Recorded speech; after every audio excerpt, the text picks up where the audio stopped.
In this video, friends, I will show you how to track Emirates ID delivery Zajel. So friends, first step, open your Smart Services ICP website, go to Public Services, and then from here go to Application Tracking. After that, write your request for tracking, and then you see like these pictures. You see all recipient number and shipment number. Copy your recipient number and then go to Zajel application, guys.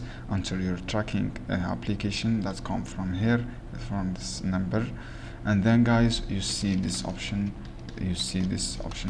All this history tracking you can see here. You see arrived and on all information about tracking.